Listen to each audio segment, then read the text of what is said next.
Well, hello everybody. It is Aaron from Passing Through Productions, and I'm in the beautiful downtown of New Orleans, Louisiana. Just got out of the French Market and now about to make our way to a cemetery tour. So hop on. The bus is ready. We're going to see St. Louis Cemetery number 1 here via the Basin Street station in New Orleans. Basin Street is really cool because it's of the 5 train stations that were in New Orleans, it's the only one that's left. And inside, it's almost like a little museum in and of itself. There's several different exhibits that you can see, a cafe, a gift shop, and you wait on your tour guide here because to see the St. Louis Cemetery, you have to go on an official tour. That used to not be the case back in the 90s, even into the 2000s. I remember you could freely go to the cemetery kind of whenever you wanted to. You could join in with the tour if you wanted, but you also could just go on your own. But it'll be exciting to go on the official tour, and it helps preserve the cemetery. So away we go. The tour is normally $25 a person. You can get senior discounts, military discounts, discounts for kids. There's also oftentimes coupon codes from Groupon and things like that. So keep your eyes peeled for discounts. Now, we have, as a great fortune for us, our tour guide today is Rashawn. Now, all the tour guides that are a part of this official tour are hand-selected because of their extensive knowledge and also their ties to the city of New Orleans. Many times their family goes back generations. As with Rashawn, his family can trace all the way back to the 1700s of being in the area, so he brings a lot of gravitas to this role. We're excited. Yeah, unfortunately, there is no video recording allowed in the cemetery. Now, the video recording you're seeing here was of the transition that I sometimes made between video and camera. So there's going to be a few of these thrown in. But this one, I didn't even know the camera was rolling, and it'll be the same thing for a couple other instances.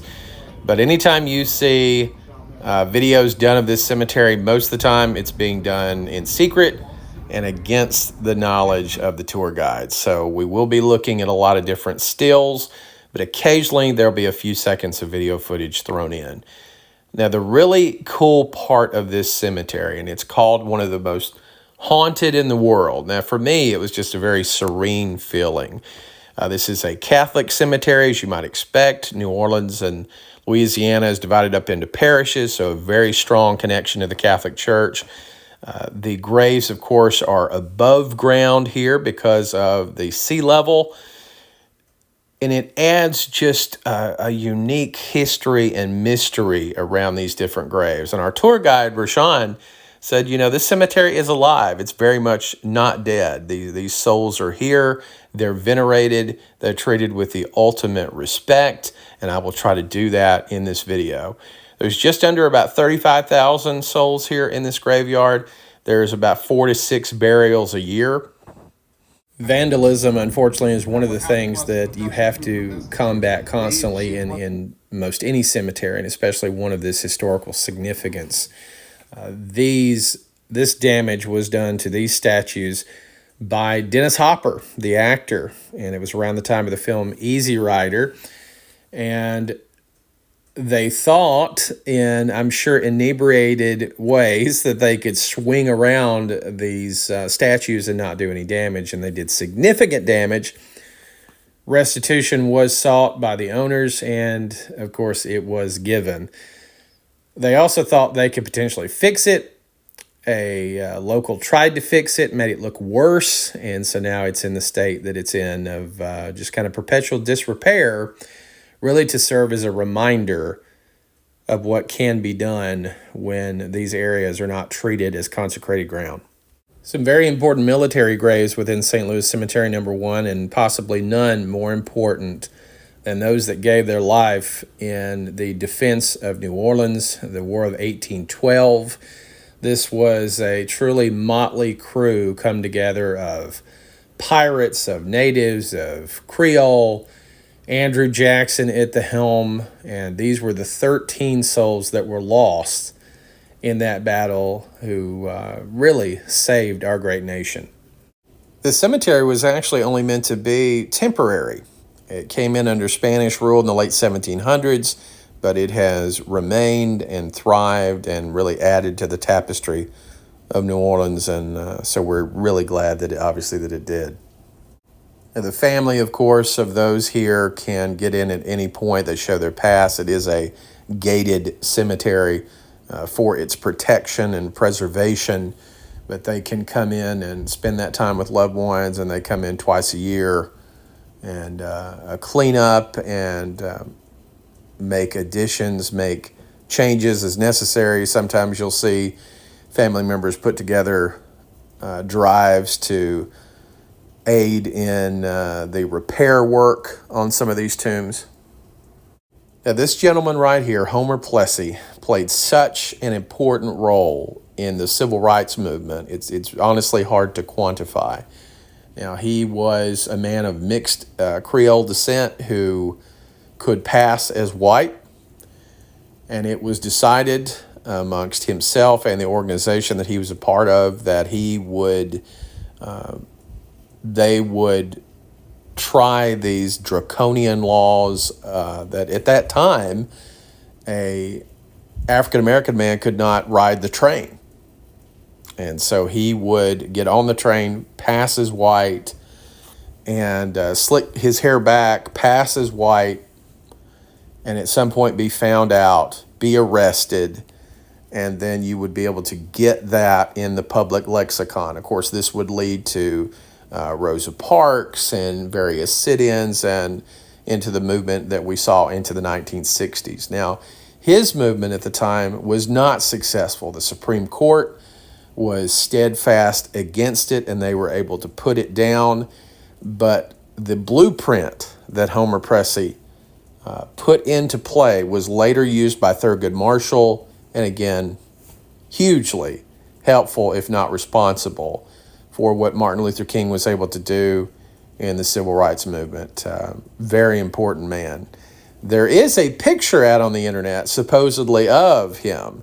It is not. It is a photo of a former governor of Louisiana. There is no known photos of him in circulation. And here is the Casanova of St. Louis Cemetery, and they see if his rose bushes are blooming, that he's already got your women, even now in death. But he was quite the ladies' man, and he even said towards the end, if he had it to do all over again, he would.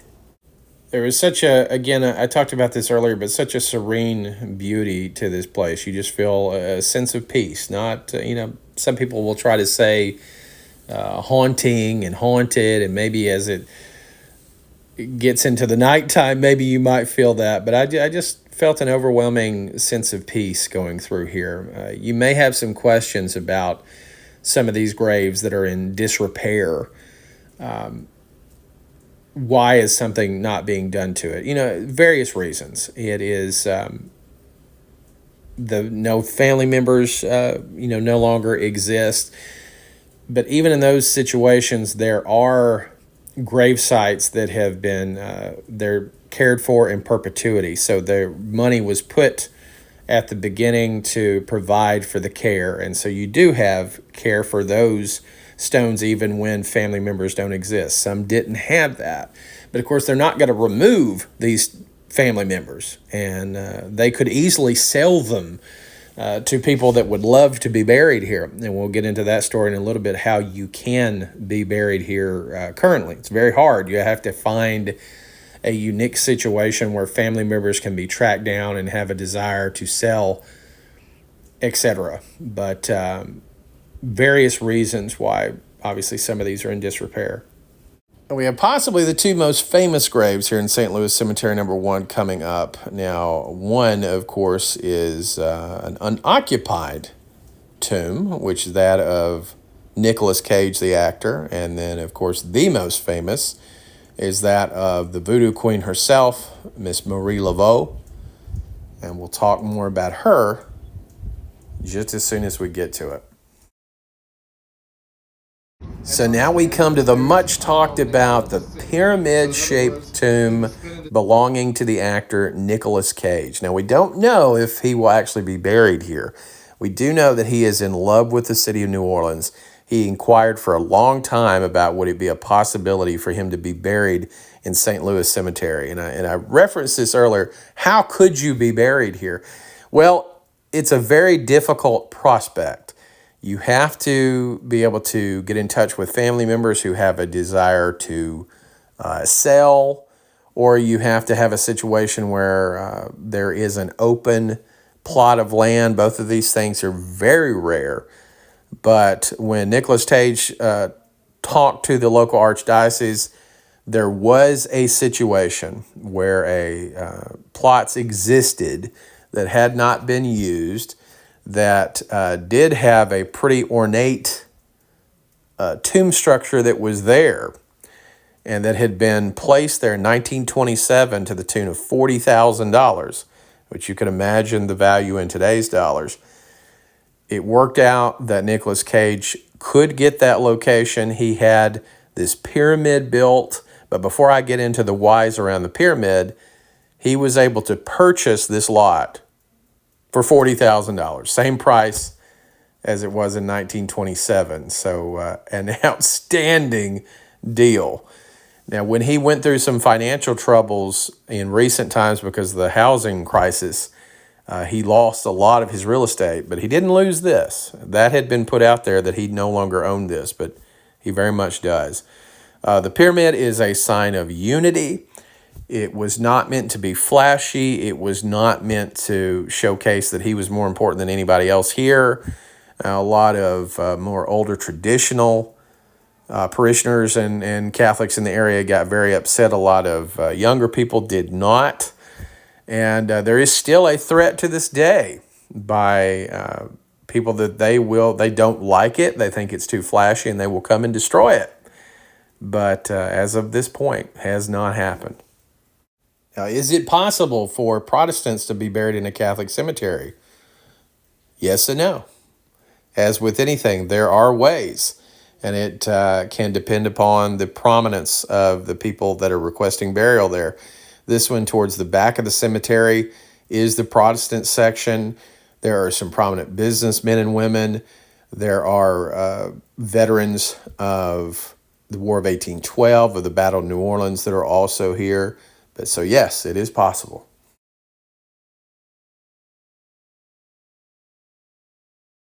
And now we come to the most prominent grave here in St. Louis Cemetery number 1, that of Marie Laveau, the Voodoo Queen of New Orleans. Now, there is a lot of misinformation about Marie, including that she was a practitioner of the dark arts, that she put curses on people, that she lived to be 200.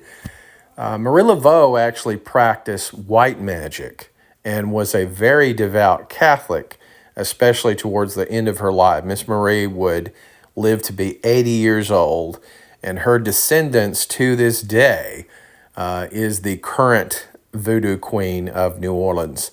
They all look like Marie, and that was one of the reasons that it had been said she lived to be 200, because her daughter and subsequent ancestors looked so much like her that people had said she continued to live through the centuries. But alas, no. Miss Marie did leave this world. People do leave offerings for her. That is frowned upon here at the cemetery. Anything that you leave in front will be taken away. There was also another very simple grave that was attributed to her for a long time, and it was attributed to her when I was here back in the 90s.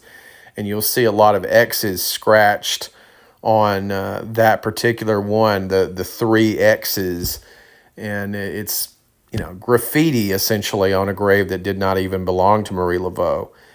Again, here, because of the deterioration of a lot of these graves, you can't even, no leaning on graves, no graffiti of any kind.